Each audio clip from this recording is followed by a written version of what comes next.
Hey, so my name is Josh, and I am currently working as a material scientist at Formlabs.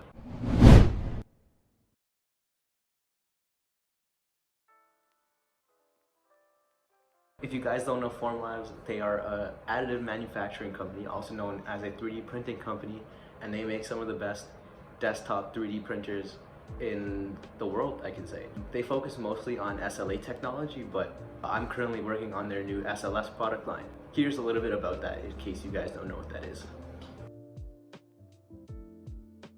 Formlabs specializes in SLA 3D printing, which is a bit different from the regular filament stuff. So they have a tank with photopolymer resin, and they use a laser that shoots UV light to cure the resin in specific places. The printer keeps doing this layer by layer, and eventually your part is made. So what do I actually do as a material scientist at Formlabs? Well, I can tell you. Not everything, but I can tell you some stuff. So I look at new powders, and we're experimenting with a bunch of new stuff. They're very interesting. I can't say much, but we're looking at materials that give us a variety of different material properties. I'm also looking very much into nylon 12 and nylon 11. Those are the two materials that we have released already, and we're looking at improving them. We do this through a lot of different means. The one mean I'm looking at is oxidation and how that affects the elongation at break of the materials. So we're obviously trying to make materials better. One thing that we see a lot when we're experimenting with new powders is they don't print very well, and that's part of our job to make them print better. We do this by editing the settings and messing around with different tools that we have at our disposal. We also see a lot of defects that crop up when we're printing new materials, and knowing what these are very essential. Another thing I do with these powders is try to increase their reusability. We do this with this thing called refresh rate. So with the powders, obviously you have to add some new powder into the used stuff to make it print just as well. And we're trying to reduce the amount of new powder that you would have to add to these materials.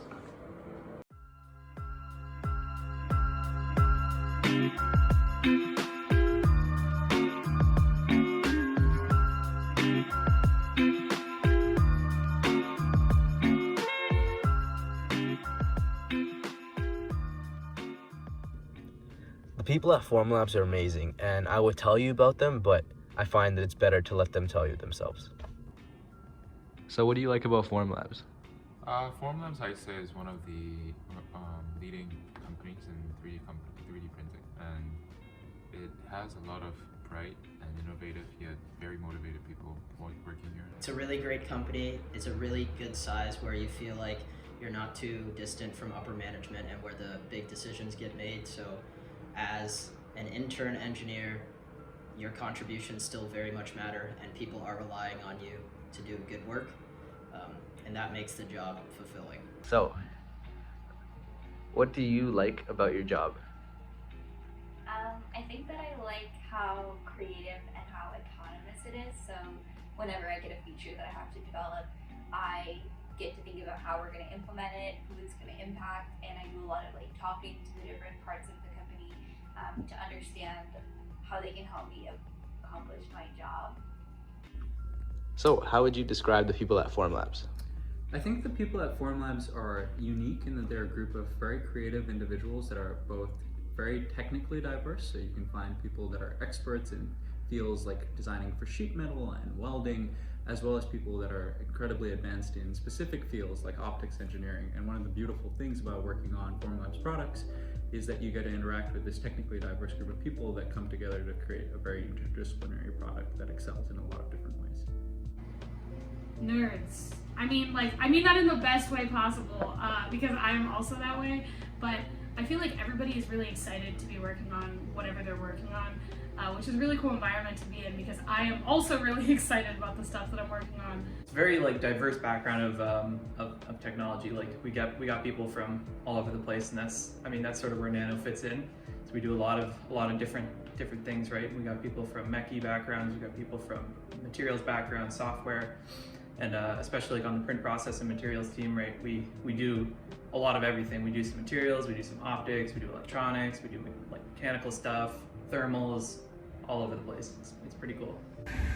I'm here at Formlabs HQ in Somerville, just outside of Boston, Massachusetts. And this, of course, is the most important room of every company. ping pong room. Here's our wall of Form 1 printers. These are the first printers ever made by Formlabs.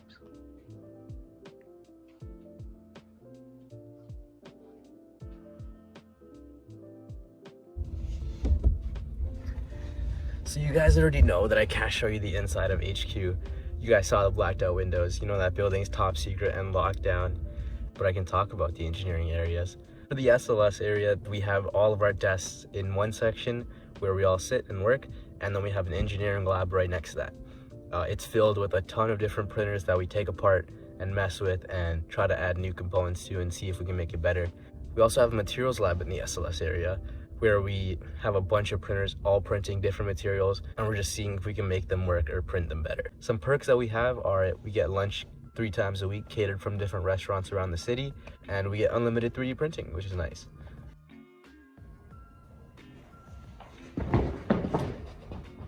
It's Q&A time. Let's do it.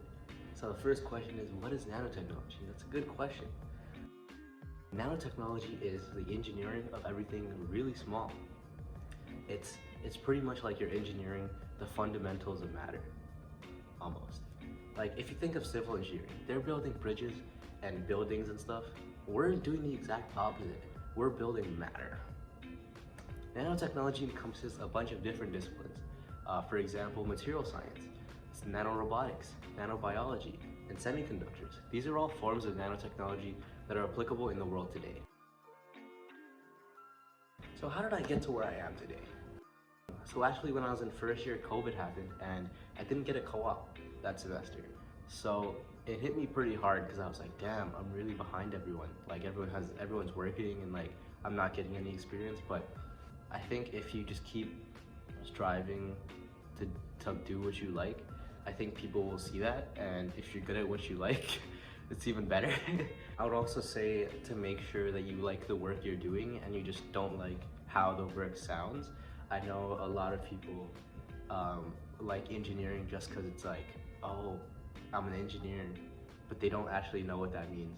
And if you don't, I would say take the first year to really decide if this is a program for you, because you can always transfer out or transfer to a different program that you think you'd like, but I don't think you'll make it that far if you don't really like what you're doing.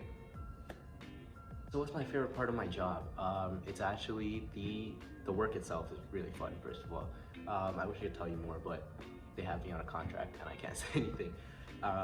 But I really like the impact of my work. Like I get to see products release, I get to see my work go into current products right now. I can see, like, I'm not doing some work that the company is just gonna, like, it's not some tedious stuff that they don't want to do. It's like actually like work that needs to be done and gets into the final product, I'd say. Yeah, and I find that really interesting. Any tips for applying to jobs? I would say don't listen to the teachers, because for some reason they like to say that research is the only way. It's not. There's a lot of companies that are working in the industry right now. Like I know a lot of optics companies, I know lots of semiconductor companies, a lot of material science companies. First of all, the battery industry is growing exponentially. That's all nanotechnology. Like don't only think like research is the only way, you know, like there's so many different opportunities, you just have to look. Did I learn anything in nanotechnology that I apply in the work that I do? I actually apply a lot. So all of the material categorization stuff, impact testing, tensile testing, DSC, TGA, a lot of that gets used in material science because you have to classify the materials you make or the materials you're testing. And they're all really important and they're a big part of the work I do. Also, classes like organic chemistry and polymer science gave me a good background of knowledge for the work I do.